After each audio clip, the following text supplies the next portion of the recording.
Halo semuanya, balik lagi dengan saya Wisnu Kanjung di channel YouTube Wisklaria Arsa. Nah, pada video sebelumnya kita sudah membahas mengenai kerajaan-kerajaan Islam yang berkembang di Indonesia, dimulai dari kerajaan Samudra Pasai sampai kerajaan Mataram Islam. Nah, pada video kali ini kita masih membahas mengenai kerajaan-kerajaan Islam, yakni kita akan bahas tentang kerajaan Banten, kemudian kerajaan Gorontalo, dan yang terakhir kerajaan Ternate dan Tidore. Dan juga kita akan membahas mengenai bukti-bukti peninggalan dari kerajaan Islam yang masih ada sampai sekarang. Oke, kita langsung saja ke materinya. Selamat menyaksikan. Kemudian kerajaan Banten. Nah, secara letak geografis, kerajaan Banten ini terletak di Jawa Barat, yakni di bagian utara yang sekarang menjadi Provinsi Banten. Nah, kerajaan Banten ini terletak di wilayah Banten di ujung barat Pulau Jawa.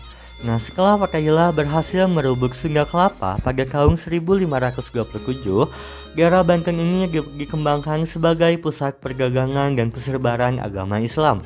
Nah, dasar-dasar kerajaan Banten diletakkan oleh Hasanuddin, yakni putra dari Fatahillah. Nah, perkembangan kerajaan Banten ini sangat pesat dan mencapai puncak kejayaannya pada masa pemerintahan Sultan Ageng Tirtayasa. Nah, letak kerajaan Banten ini sangat strategis sehingga menjadikan Banten sebagai penguasa jalur pelayaran dan perdagangan yang memiliki Selat Sunda. Serta Banten berkembang menjadi sebuah kerajaan besar di daerah Jawa Barat dan bahkan saingan terberat kerajaan Banten yaitu kongsi dagang dari Belanda yang bernama VOC. Nah, VOC ini setelah berhasil menguasai Pulau Jawa, salah satunya itu daerah Batavia. Nah, Batavia ini berhasil diduduki oleh VOC sehingga di sini adanya persaingan antara kerajaan Banten dengan VOC. Raja pertama kerajaan Banten adalah Hasanuddin. Nah, pada masa pemerintahannya, penyiaran agama Islam dan perdagangan di daerah Banten ini berkembang pesat. Nah, Hasanuddin juga menjalin persahabatan yang erat dengan kerajaan lain, yakni kerajaan Indrapura yang berada di daerah Sumatera. Nah, hubungan diplomatik ini diperkuat melalui adanya pernikahan politik antara Hasanuddin dengan putri Raja Indrapura. Nah, pengganti dari Raja Hasanuddin ini adalah Panembahan Yusuf yang berkuasa dari tahun 1570 sampai 1580, jadi hanya 10 tahun. Nah, ia masih berusaha memperluas wilayah Banten sekaligus menyebarkan agama Islam khususnya di daerah Jawa Barat. Dan juga ia menyerang kerajaan Pajajaran yang merupakan benteng terakhir kerajaan Hindu di Pulau Jawa. Dengan demikian, terbuka kesempatan bagi Banten untuk menyebarkan agama Islam di daerah Jawa Barat. Jadi, pada saat itu daerah Jawa Barat masih dikuasai oleh kerajaan Pajajaran, yakni kerajaan Pajajaran itu masih bercorak agama Hindu.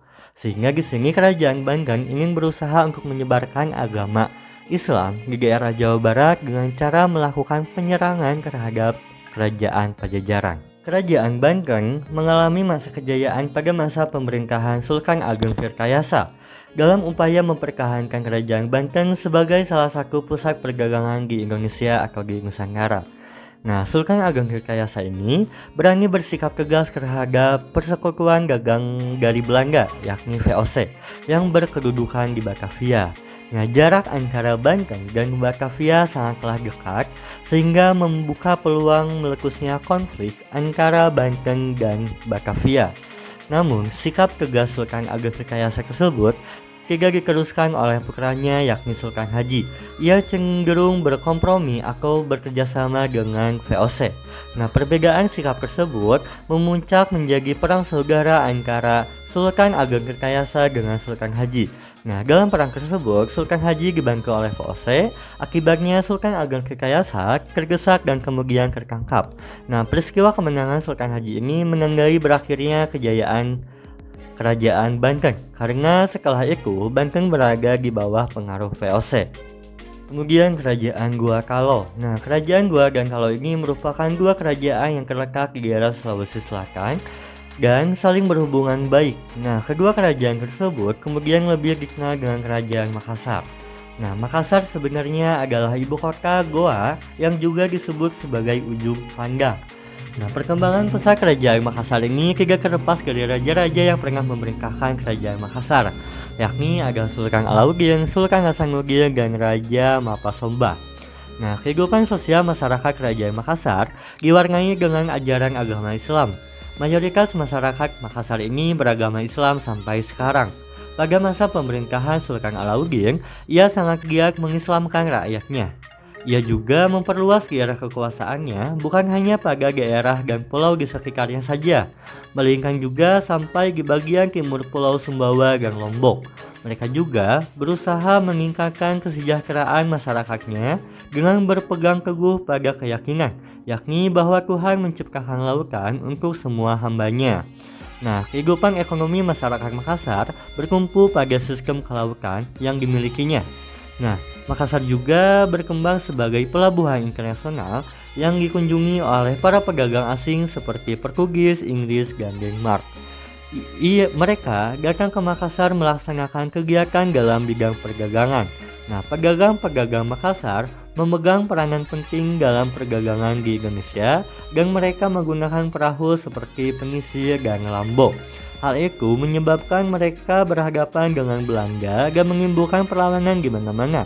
Nah, Belanda yang merasa berkuasa atas daerah Maluku sebagai sumber rempah-rempah menganggap Makassar sebagai pelabuhan gelap. Nah, di pelabuhan Makassar juga diperjualbelikan rempah-rempah yang berasal dari Maluku. Kemudian, kehidupan budaya masyarakat Makassar sangat dipengaruhi oleh keadaan kerajaan Makassar yang bersifat maritim. Hasil kebudayaannya seperti alat penangkap ikan dan kapal pengisi. Sampai sekarang, kapal pengisi ini dari Sulawesi Selatan menjadi salah satu kebanggaan bangsa Indonesia. Di samping itu, masyarakat Kerajaan Makassar juga mengembangkan seni sastra yaitu kitab lontar. Kerajaan yang terakhir yaitu Kerajaan Ternate dan Tidore. Nah, Kerajaan Ternate dan Tidore terletak di sebelah barat Pulau Halmahera, yakni di Maluku Utara. Nah, wilayah kekuasaan kerajaan tersebut meliputi Kepulauan Maluku dan sebagian Papua. Karena Maluku yang kaya akan rempah-rempah menjadikannya dikenal di dunia internasional dengan sebutan The Spicy Island. Nah, dari wilayah kerajaan ini banyak dihasilkan rempah-rempah terutama cengkeh dan pala yang banyak dicari para pedagang internasional. Nah, Maluku juga menjadikan sebagai ladang emas yang tidak ternilai harganya bagi orang barat. Nah, di Kepulauan Maluku banyak juga kerajaan-kerajaan kecil.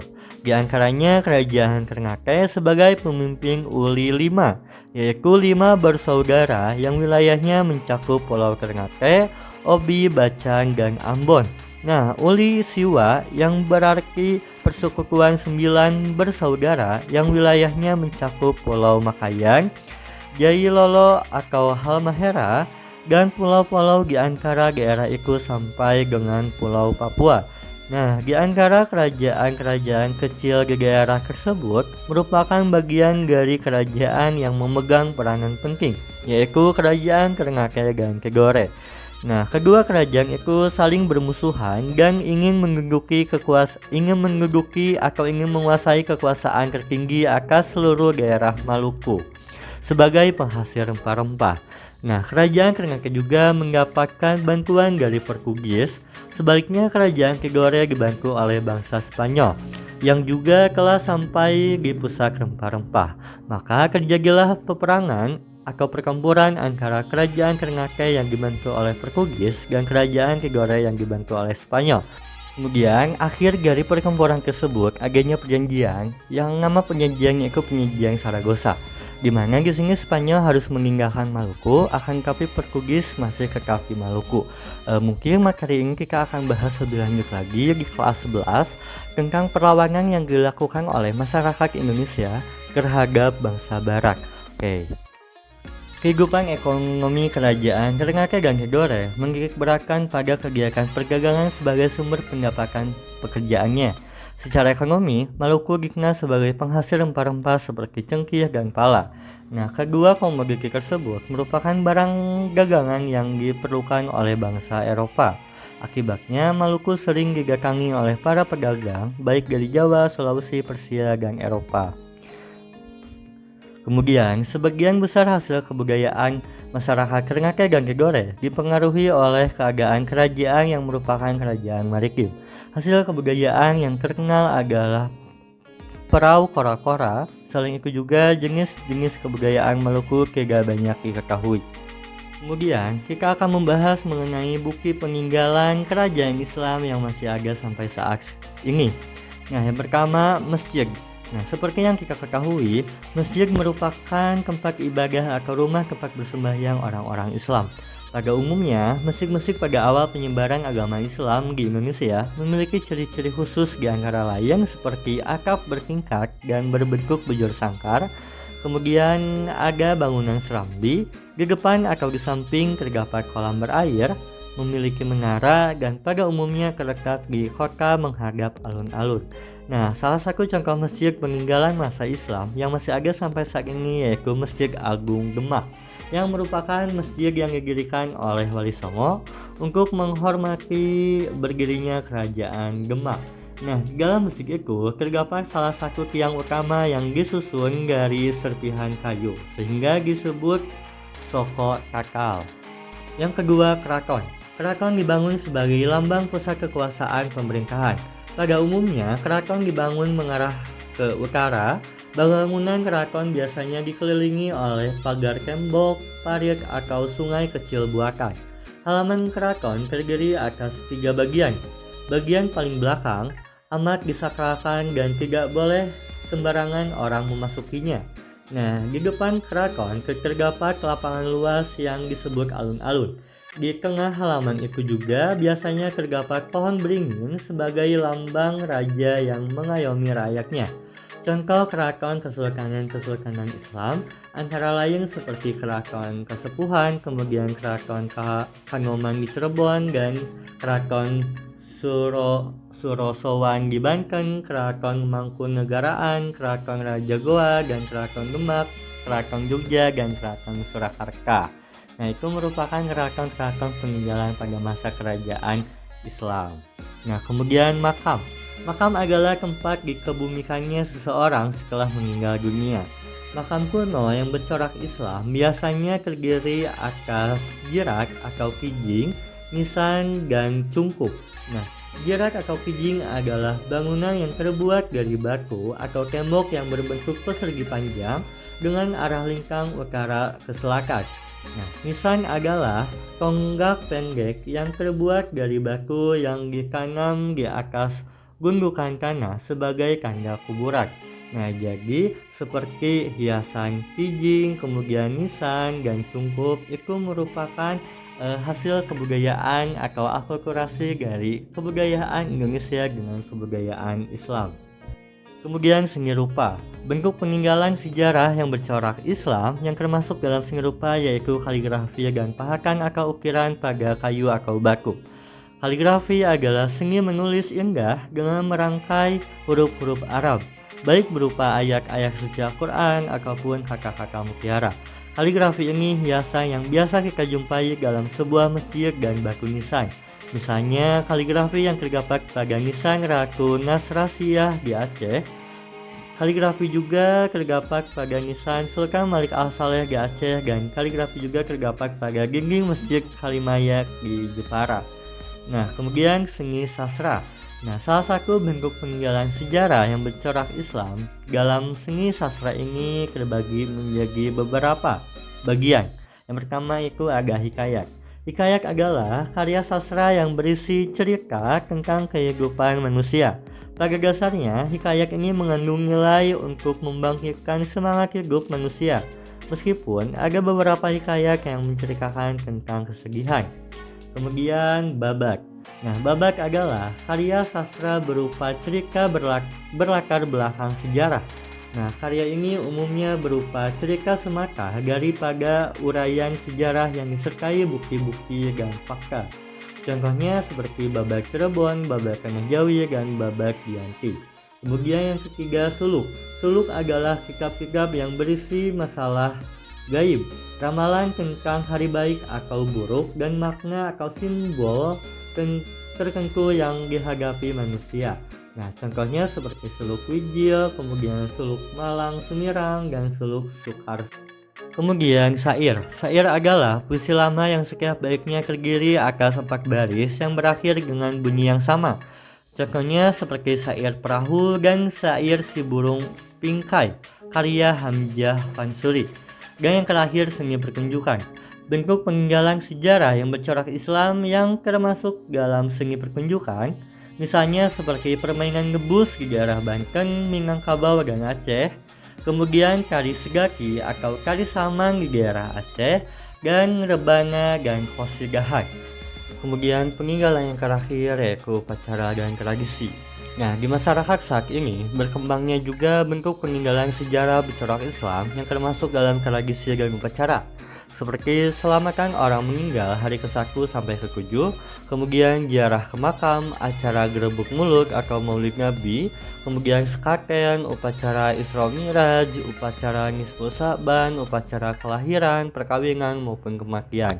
Nah, upacara-upacara atau selamatan-selamatan tersebut itu merupakan tradisi yang sudah berkembang pada masa kerajaan Islam sampai saat ini.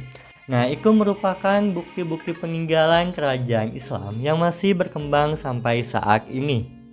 Nah, yang tadi itu merupakan pembahasan mengenai kerajaan-kerajaan Islam di Indonesia dan juga bukti peninggalan kerajaan Islam yang masih ada sampai sekarang.